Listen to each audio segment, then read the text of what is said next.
Professor Saeed Khan साहब का नाम आते ही जहन में एक ऐसी शख्सियत की तस्वीर उभर आती है जो एजुकेशनिस्ट, सोशल एक्टिविस्ट, जाने माने राइटर होने के साथ साथ एक साफ सुथरी छवि वाले पॉलिटिशियन भी है। हैदराबाद में सेमी शिफ्ट हुए प्रोफेसर सईद खान साहब 1 महीने के लिए मुंबई तशरीफ़ लाए हुए हैं। आज हमने प्रोफेसर सईद खान साहब से मौजूदा हालात पर उनके ख्यालात जानने के लिए उनसे मुलाकात की। आइए सुनते हैं कि सरकार क्या। प्रोफेसर साहब, आपका खबर एक्सप्रेस न्यूज़ में बहुत बहुत स्वागत है। Thank you. सर, मैं सबसे पहले सवाल आपसे ये करूंगा कि आज आप 2-2.5 साल के बाद हैदराबाद से मुंबई तशरीफ़ लाए हैं, तो आज आपको मुंबई में क्या परिवर्तन नज़र आ रहे हैं?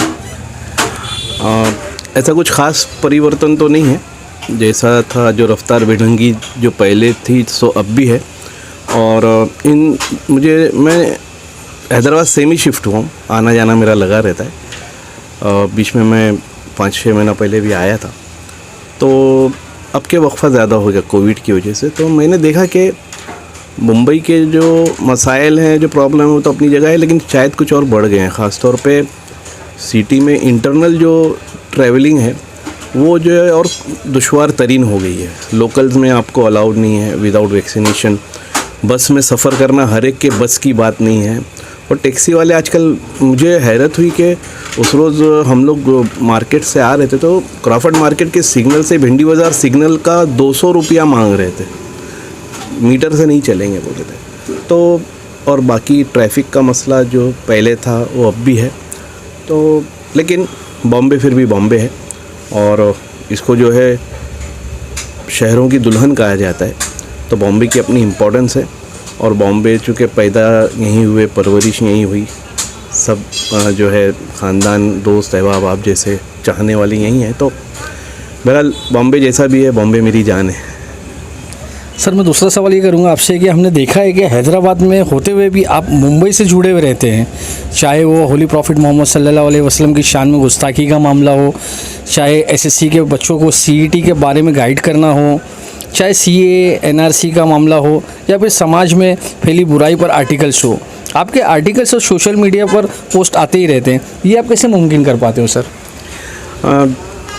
दुनिया बहुत छोटी थी, पहले भी कहा जाता था कि दुनिया छोटी है, अब तो और छोटी हो गई। ये जो मोबाइल के बारे में कहा जाता है कि कर लो दुनिया मुट्ठी में, तो ये वाकई सच साबित हो गया। अब जो है बॉम्बे से इसलिए जुड़ा रहता हूँ कि रिश्तेदार हैं, दोस्त अहबाब हैं, पोस्ट आती रहती है, फ़ोन आते रहते हैं, और सोशल मीडिया पे यहाँ के जो लीडिंग अखबारात हैं, इंग्लिश, उर्दू, हिंदी सब अवेलेबल हैं।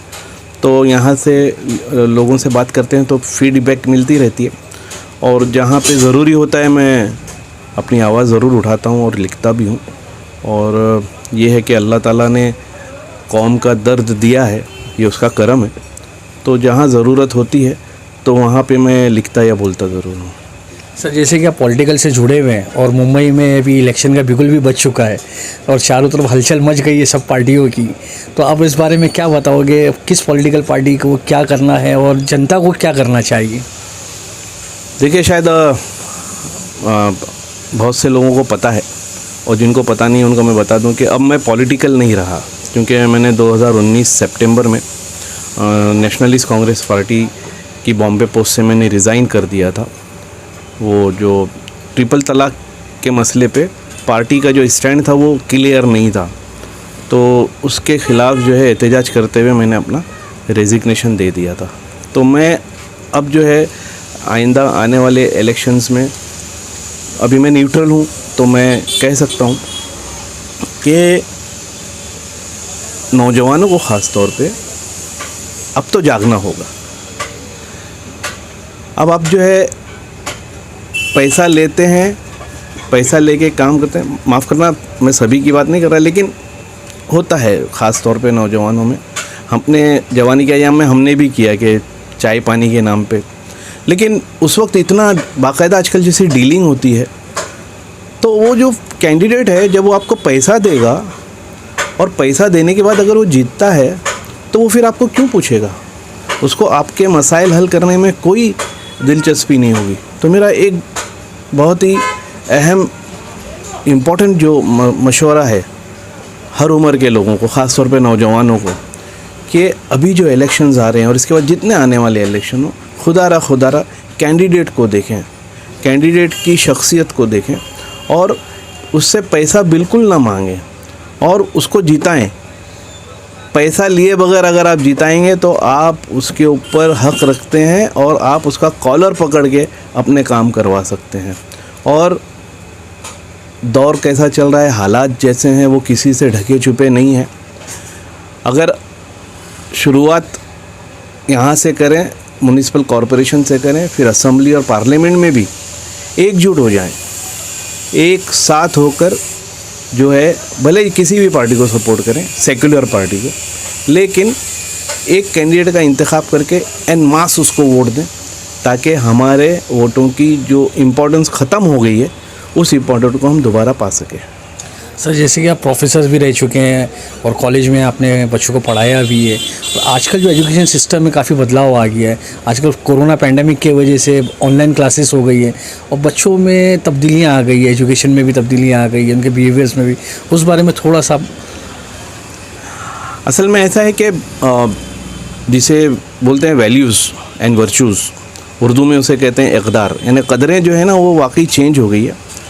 पहले ये होता था कि ईमानदार टीचर्स थे, बहुत डेडिकेशन से पढ़ाते थे, बच्चे बहुत ओबीडियंट होते थे, अपने सरों को देख के अपने गलियों में भी अगर सर का गुज़र हुआ उनके घर के पास से तो खड़े हो जाते थे। अब जो है थोड़ा सा एटीट्यूड चेंज हुआ है। टीचर्स का ये मामला है कि अरे भाई पढ़े नहीं पढ़े हमारी बला से, और बच्चे ये सोचते हैं कि हम पैसा देते हैं तो ये हमको पढ़ाते हैं। तो ये बहुत गलत एक वो आ गई है, थॉट आ गई है। और जैसा आपने कहा कि ऑनलाइन क्लासेस की वजह से बच्चों के हाथ में स्मार्टफ़ोन आ गए हैं, और स्मार्टफ़ोन जो है जैसा साइंस की हर इन्वेंशन है वो फ़ायदेमंद भी है, नुकसानदेह भी है। और वाकई माहौल बदला है और टीचर की रिस्पेक्ट नहीं रह गई है। वहीं पे टीचरों के की बात मैं करूं तो उनमें भी वो डेडिकेशन और वो ईमानदारी नहीं रह गई है। लेकिन ये है कि बच्चे पढ़ रहे हैं। इसमें मैं अपनी कौम से ख़ास तौर पे, आम तौर पे तभी भारतीयों से कहूँगा, लेकिन अपनी कौम से ख़ास तौर पे कहूँगा कि हम बहुत खुश होते हैं कि एजुकेशन बढ़ रही है, फैल रही है।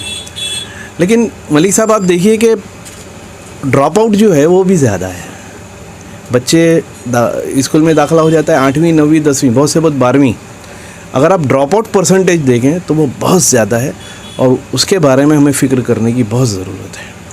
सर हमने एक लास्ट एपिसोड किया था इसी मुद्दे को लेके, एजुकेशन ऑनलाइन सिस्टम और सोशल एडिक्शन के बारे में। तो कुछ प्रोफेसर्स का, प्रिंसिपल्स का ये कहना था कि एजुकेशन सिस्टम में अभी बदलाव तो आ गया और आगे चल के ये रहेगा। लेकिन सर एक तरफ हम एक पहलू देखते हैं कि कुछ आज भी फैमिलीज़ ऐसी है कि जो मोबाइल फ़ोन अफोर्ड नहीं कर सकते अपने बच्चों के लिए। उनके बच्चे 3-4 बच्चे हैं तो उनको मोबाइल फ़ोन अफोर्ड करना, इंटरनेट अफोर्ड करना, काफ़ी दिक्कतें हो रही है आज के इस पेंडेमिक के दौर में। तो इसके लिए क्या करा जाए, कुछ इसका रास्ता है? इसमें मैं स्कूल के और कॉलेज के ज़िम्मेदारान जो हैं, management as well as teachers, principals से मैं गुजारिश करूँगा रादर कि जिन बच्चों, क्योंकि स्कूल के तमाम बच्चों की वो माली हालत जानते हैं, तो ऐसे बच्चों को वो करें। अभी जैसे मैं आपको बताऊं कि अंजुमन इस्लाम जान मोहम्मद कासम हाई स्कूल, इन लोगों ने एक NGO से कोटेक एजुकेशन जो है, बहुत सारी NGOs है जो ये कर भी रही हैं। तो मैं पहला मशवरा दे दूंगा उन माँ बाप को और टीचर्स को कि ऐसे एजुकेशन जो NGOs हैं जो बच्चों को मोबाइल फ़ोन, स्मार्टफ़ोन भी दे रहे हैं और टैब भी दे रहे हैं। तो पिछले दिनों अंजुमन इस्लाम जान मोहम्मद कासम हाई स्कूल के 50 बच्चों को महिंद्रा कोटक के जो एजुकेशनल वो है NGO है, उसने 50 टैब दिए। तो मैं गुजारिश करूँगा पेरेंट्स से और टीचर्स से कि वो जो है ऐसी NGOs से मालूमात लें, ऑनलाइन जाके मालूमात करें कि जो बच्चों को एजुकेशन के लिए स्मार्टफ़ोन वगैरह देते हैं। सर आज आप जहाँ हम बैठ के बात कर रहे हैं, ये आपकी काफ़ी पुरानी जगह है, पुरानी शॉप है, तो इसके बारे में भी थोड़ा सा हमारे दर्शकों को जानकारी देंगे? जी बहुत अच्छा सवाल किया आपने। पुराने ज़माने में लेके चले गए आप। ये जहाँ हम बैठे हैं ये नेशनल मोटर रेडिएटर, ये डोडा की टू बी प्रिसाइज चोर बाज़ार में हमारे वालिद मरहूम बाशु भाई रेडिएटर वाले और उनके पार्टनर मरहूम नुमान भाई वाला की दुकान है रेडिएटर की। बहुत ताज्जुब होता था लोगों को कि एक सुन्नी मुस्लिम में और एक भोरी मुस्लिम में जो है 60 साल तक जो है पार्टनरशिप चली। उनके बाद हम लोगों ने चलाया, उनके बच्चों ने, हमने। और फिर जब हम लोग यहाँ से शिफ्ट हुए तो हमने इस कारोबार से जो है रेडिएटर का जो कारोबार है इससे हमने अपनी पार्टनरशिप अलग कर ली। अब हमारे जो नुमान चाचा थे उनके बच्चे चला रहे हैं, लेकिन आज भी ताल्लुकात वैसे ही हैं, फैमिली रिलेशन है। आज भी मेरे विजिटिंग कार्ड पे जो एड्रेस है ऑफिस का वो यहीं का है और उनके बच्चे भी बिल्कुल बड़े भाई की तरह ट्रीट करते हैं। तो ये हमारा एक तरह से कह सकते हैं जड़ है। नौजवान नस्ल जो है ड्रग्स की तरफ काफ़ी अट्रैक्टेड होती जा रही है, तो इन बच्चों को ड्रग्स से कैसे दूर रखा जाए, इन बच्चों के लिए क्या किया जाए? माँ बाप भी काफ़ी परेशान हैं इस मसले को लेकर। इसके लिए मैं ज़िम्मेदार तो नहीं कहूँगा, लेकिन ये है कि माँ बाप को जो है ध्यान देना बहुत ज़रूरी है। अब बच्चा बाहर निकला है 5-6 घंटे के बाद आता है। बॉम्बे में ख़ास तौर पे साउथ मुंबई की तरफ और दूसरे भी जगह जो है ना, रूम्स छोटे हैं, 10 बाई 10 या 10 बाई 15 के घर हैं, फैमिली बड़ी है। तो बच्चा जितनी देर बाहर रहता है तो घर में ऐसा रहता है कि भाई चलो स्पेशियस हो गया है, तो माँ बाप पूछते नहीं हैं, जो कि उनकी गलती है। आप जो है शफ़क़त के साथ, मोहब्बत के साथ अपने बच्चों की निगरानी कीजिए कि आपका बच्चा कहाँ टाइम स्पेंड करता है, किन लोगों के साथ रह रहा है। और ये ड्रग्स जो है ये इसमें इतना फास्ट पैसा है कि 100 रुपये की चीज़ 1000 रुपये 2000 रुपये में। और इसमें माँ बाप के साथ साथ जो समाजी लीडरान हैं, जो मज़हबी रहनुमा हैं और जो अखबारात वाले हैं, इवन आम आदमी भी, एक आम आदमी की भी जिम्मेदारी है कि वो इस तरफ ध्यान दे। और इसको कैसे मिटाया जाए, ये मिटने से तो नहीं रहा, क्योंकि इसमें कहीं ना कहीं एडमिनिस्ट्रेशन की भी फेलियर है। एक ज़माने से चला आ रहा है और इतने बड़े बड़े केसेस होते हैं, हाई प्रोफाइल केसेस होते हैं, लोग पकड़े जाते हैं। 30 करोड़ 300 करोड़ का नशा पकड़ा जाता है, कहीं 2 करोड़ का पकड़ा जाता है, फिर ये वापस मार्केट में आता कैसे, और ये एंट्री कहाँ से लेता है। तो कहीं ना कहीं जो है मैं तो ये कहूँगा कि समाज का हर ज़िम्मेदार जो शख्स है वो इसके लिए ज़िम्मेदार है, चाहे वो पुलिस डिपार्टमेंट वाले हों, चाहे सियासी लीडरान हों, या गलत तरीके से पैसे कमाने वाले हों। तो इसके लिए जो है बच्चों की तरबियत जो है ना, घर की तरबियत पे बहुत ध्यान देना होगा, उनकी अपब्रिंगिंग पे बहुत ध्यान देना होगा, और घर के माहौल को ऐसा, अच्छा बच्चों को बिल्कुल छोड़ ना दें। आप बच्चों से बात करें, भले मोबाइल यूज़ भी करें तो सबका मोबाइल एक साथ लेके रख दें, और आधा 2 घंटा क्वालिटी टाइम डेली बेसिस पे, आधे से 1 घंटा क्वालिटी टाइम अपने बीवी बच्चों के साथ वो करें, स्पेंड करें, उनके मसले को समझें, दोस्त बन जाएं उनके, ताकि अगर उनको कोई फ्रस्ट्रेशन है, अगर कुछ उनके जहन में, तो वो आपसे शेयर करें और आप उसका समाधान करें। सर, आज की जो नौजवान नस्ल है उनको आप क्या मैसेज देना चाहोगे?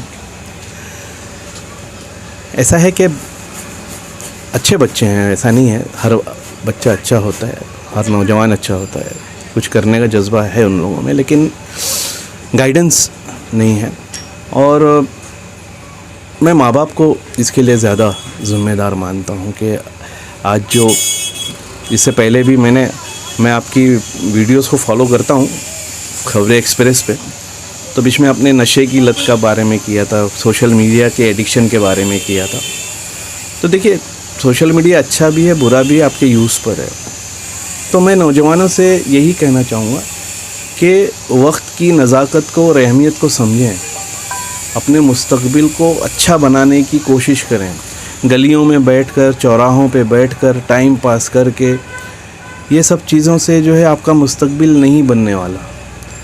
जब आप घर से निकलते हैं, मैं बहुत प्रैक्टिकल बात कर रहा हूँ, जब आप घर से निकलते हैं तो आपकी जेब में कम से कम 50 रुपया होना चाहिए, अगर आप बस से भी सफ़र करना चाहें तो ये 50 रुपये आएंगे कहाँ से? जब तक आपके वालिद आपको सपोर्ट कर रहे हैं, वो कमा रहे हैं, या बड़े भाइयों का सपोर्ट है। लेकिन आगे चल के आपको अपने पैरों पे खड़ा होना है। अब पैरों पे खड़ा होने के लिए या तो आपके पास आला तालीम होना चाहिए। आजकल बीकॉम, बीए वगैरह ग्रेजुएशन भी जो है बिल्कुल जो है काम की नहीं है। पोस्ट ग्रेजुएशन और उसके साथ में एक कॉम्पिटिटिव डिग्री का होना बहुत ज़रूरी है। तो या तो आपका ख़ुद का कारोबार हो और आप आला तालीम याफ्ता हो कि अच्छी सर्विस कर रहे हो, तो ही जो है आप जो है हलाल कमाई कमा पाएंगे। तो मैं नौजवानों से बहुत दर्दमंदाना अपील करूँगा कि please don't waste your time, value your time. आप अपने वक्त की कदर करें, क्योंकि गया, आपने 12 सुना होगा कि गया वक्त वापस नहीं आता, और ये हम एक्सपीरियंस कर चुके हैं कि पछतावे के अलावा कुछ नहीं होता। तो इससे पहले कि खुदा न खास्ता आपको पछताना पड़े, आप एक्टिव हो जाएं, अपने फ्यूचर पे ध्यान दें, अपने काम, अगर पढ़ रहे हैं तो पढ़ाई पे बहुत ज़्यादा ध्यान दें, अगर कहीं सर्विस कर रहे हैं तो सर्विस बहुत ईमानदारी से और अच्छे से करें, और अगर कारोबार कर रहे हैं तो कारोबार की नीति भी ऐसी रखिए कि जिससे आपके कारोबार में बरकत हो और तरक्की हो। Thank you.